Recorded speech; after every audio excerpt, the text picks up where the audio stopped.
ನಮಸ್ಕಾರ ಎಲ್ಲರಿಗೂ. ಇವತ್ತಿನ ವಿಡಿಯೋದಲ್ಲಿ ಗರ್ಭಿಣಿ ಸ್ತ್ರೀಯರಿಗೆ ಮೇನ್ ಆಗಿರುವಂತಹ ಡೌಟ್ ಅಂದ್ರೆ ಡೆಲಿವರಿ ಟೈಮ್ ಹತ್ರ ಬರ್ತಿದ್ದ ಆಗ್ಲೇನೆ ಹೈಜೆನಿಕ್ ಹೇಗೆ, ಸೊ ನಾವು ಆ ಪ್ಲೇಸ್ ನ ಯಾವ ರೀತಿ ಕ್ಲೀನ್ ಮಾಡ್ಕೊಳ್ಳೋದು, ವಜೇನಾ ಪ್ಲೇಸ್ ಅಲ್ಲಿ ಇರುವಂತಹ ಏರ್ಸ್ ನ ಯಾವ ರೀತಿ ರಿಮೂವ್ ಮಾಡೋದು ನಮ್ ಕೈಲಿ ಆಗೋದಿಲ್ಲ. ಈಗ ಹೊಟ್ಟೆ ಮುಂದೆ ಬಂದಿರೋ ಕಾರಣದಿಂದ ನಮ್ ಕೈಲಿ ಅದನ್ನ ಓನ್ ಆಗಿ ಕ್ಲೀನ್ ಮಾಡ್ಕೊಳ್ಳೋದಕ್ಕೆ ಆಗೋದಿಲ್ವಲ್ಲ, ಹಾಸ್ಪಿಟಲ್ಗೆ ಹೋಗ್ಬೇಕಲ್ಲ ಹೇಗೆ ಅಂತ ಅನ್ಕೊಂಡ್ರೆ ಖಂಡಿತವಾಗ್ಲೂ ಈ ರೀತಿ ಎಲ್ಲ ಯೋಚನೆ ಮಾಡೋ ನೀಡಿಲ್ಲ.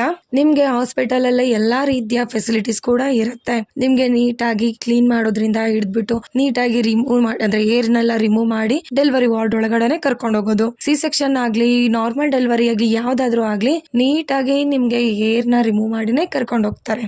ಇದು ಒಂದು ಗರ್ಭಿಣಿಯಲ್ಲಿರುವಂತಹ ಒಂದು ದೊಡ್ಡ ಸಂದೇಹ ಅಂತಾನೆ ಹೇಳ್ಬೋದು. ನೆಕ್ಸ್ಟ್ ಎರಡನೇದು, ನಾರ್ಮಲ್ ಡೆಲಿವರಿ ಟೈಮ್ ಅಲ್ಲಿ ನಿಮ್ಗೆ ಏನಾದ್ರೂ ಟಾಯ್ಲೆಟ್ ಬಂದ್ಬಿಡುತ್ತಾ ಅನ್ಬಿಟ್ಟು ಯೋಚನೆ ಇರುತ್ತೆ. ಅಂದ್ರೆ ಪೇನ್ ಆ ರೀತಿ ಇರುತ್ತೆ. ಸೊ ಅದಕ್ಕೆಲ್ಲ ಎದುರ್ಕೊಳ್ಳೋಂತ ನೀಡಿಲ್ಲ. ಯಾಕೆಂದ್ರೆ ಎನಿಮೋ ಕೊಟ್ಬಿಟ್ಟು ಪೂರಾ ಕ್ಲೀನ್ ಮಾಡಿರ್ತಾರೆ. ಪೇನ್ ಬಂದ್ರು ಕೂಡ ನೀಟಾಗಿ ಪುಷ್ ಮಾಡಿದ್ರು ಕೂಡ ನಿಮ್ಗೆ ಅದರ ಭಯ ಏನು ಇರೋದ್ ಬೇಕಾಗಿಲ್ಲ. ಸೊ ಅದನ್ನೇ ಫಸ್ಟ್ ಆಗಿ ನೀವು ಅರ್ಥ ಮಾಡ್ಕೋಬೇಕಾಗತ್ತೆ. ನೆಕ್ಸ್ಟ್ ಇನ್ನೊಂದು ದೊಡ್ಡ ಡೌಟ್ ಏನು ಅಂದ್ರೆ, ನಾರ್ಮಲ್ ಡೆಲಿವರಿ ಆಗುವಾಗ ಮಗು ಹುಟ್ಟುವಾಗ ನಮ್ಗೆ ಕಟ್ ಮಾಡ್ತಾರ ಅಂದ್ರೆ ವಜೇನಾ ಪ್ಲೇಸ್ ಅಲ್ಲಿ ಏನಾದ್ರು ಕಟ್ ಮಾಡ್ತಾರ, ಕಟ್ ಮಾಡಿ ಏನಾದ್ರು ಮಗುನ ರಿಮೂವ್ ಮಾಡ್ತಾರ ಅನ್ಬಿಟ್ಟು ಖಂಡಿತವಾಗ್ಲೂ ಇದು ಎಲ್ಲಾರ್ಗು ಇದೇ ರೀತಿ ಆಗೋದಿಲ್ಲ. 3 kg ಮಗು ಇದ್ರೂ ಕೂಡ ನೀಟಾಗಿ ಎಕ್ಸ್ಪ್ಯಾಂಡ್ ಆಗಿ ಬರುವಾಗ ಏನು ಕಟ್ ಮಾಡೋದಿಲ್ಲ.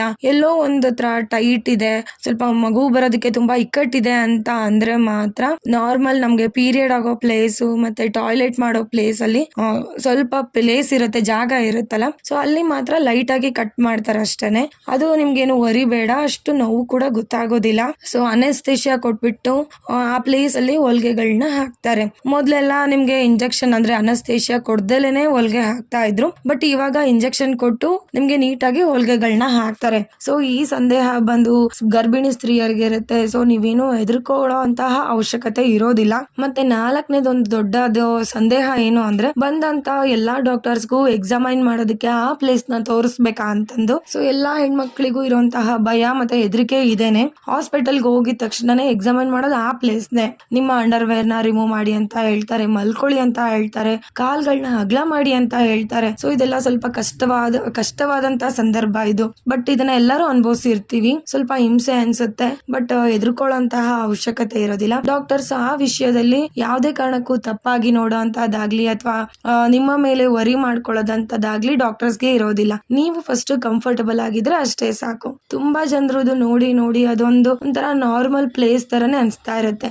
ನಮ್ಗೆ ಅದು ಹೊಸದ್ ಅನಿಸ್ಬಹುದು, ಅವ್ರಿಗೆ ಡೈಲಿ ಎಕ್ಸಾಮೈನ್ ಮಾಡೋದಕ್ಕೆ ಅಂದ್ರೆ ಡೈಲಿ ಅವ್ರು ಎಕ್ಸಾಮೈನ್ ಮಾಡೋದ್ರಿಂದ ಅದು ಕಾಮನ್ ಆಗಿರುತ್ತೆ. ತುಂಬಾ ಜನದನ್ನ ನೋಡಿ ಅದೊಂದು ಒಳ್ಳೆ ರೀತಿಯಾಗಿ ಅನ್ಸಿರುತ್ತೆ. ಸೊ ಹಾಗಾಗಿ ಅವರು ಅಸಹ್ಯ ಪಡ್ಕೊಳ್ತಾರೆ ಅಥವಾ ನೀವ್ ತೋರ್ಸೋದಕ್ಕೆ ಒಂಥರ ಶೇಮ್ ಅಂತಾನೋ ಅನ್ಕೊಳ್ಳೋದಕ್ಕೆ ಹೋಗ್ಬೇಡಿ. ಖಂಡಿತವಾಗ್ಲೂ ನಮ್ಗೆ ಕೈ ಕಾಲೆಲ್ಲ ಹೇಗೋ ಅವ್ರಿಗೂ ಅದು ಆ ಪ್ಲೇಸ್ ಅದು ತರಾನೇ ಅಂತ ಫೀಲ್ ಮಾಡ್ತಾ ಇರ್ತಾರೆ ಅವರು. ಸೊ ಆ ತರ ಎಲ್ಲ ಇದಕ್ಕೆ ಏನ್ ಬೇಕಾಗಿಲ್ಲ, ಧಾರಾಳವಾಗಿ ಎಕ್ಸಾಮೈನ್ ಮಾಡೋದಕ್ಕೆ ಬಿಡಿ. ಅವಾಗ್ಲೇ ಮಗು ಎಷ್ಟು ಕೆಳಗಡೆ ಬಂದಿದೆ, ಎಷ್ಟು ಜಾಗ ಡಿಲೈಟ್ ಆಗಿದೆ ಪ್ಲೇಸ್ ಅನ್ಬಿಟ್ಟು ನೋಡೋದಕ್ಕೆ ಸಾಧ್ಯ. ನಾಚಿಕೆ ಅಥವಾ ಹೆದರಿಕೆ ಏನು ಬೇಡ, ಧೈರ್ಯವಾಗಿ ಆರಾಮಾಗಿ ಫ್ರೀ ಆಗಿದ್ರೆ ಸಾಕು. ಅವರು ಚೆಕ್ ಮಾಡಿ ಏನು ಅಂತ ನಿಮ್ಗೆ ತಿಳಿಸ್ತಾರೆ. ನಾರ್ಮಲ್ ಡೆಲಿವರಿ ಆಗುವಾಗ ಖಂಡಿತವಾಗೂ ಆ ಪ್ಲೇಸ್ ನ ನೋಡಿನೇ ಆ ಡೆಲಿವರಿ ಮಾಡೋದು. ಸಿ ಸೆಕ್ಷನ್ ಆಗುವಾಗ್ಲೂ ಕೂಡ ನಿಮ್ಗೆ ಯೂರಿನ್ ಮಾಡುವಂತಹ ಪ್ಲೇಸ್ ಅಲ್ಲಿ ಪೈಪ್ ಎಲ್ಲ ಹಾಕ್ತಾರೆ, ಅದು ಯೂರಿನ್ ಪೈಪ್ ಅಂತ ಹಾಕ್ತಾರೆ.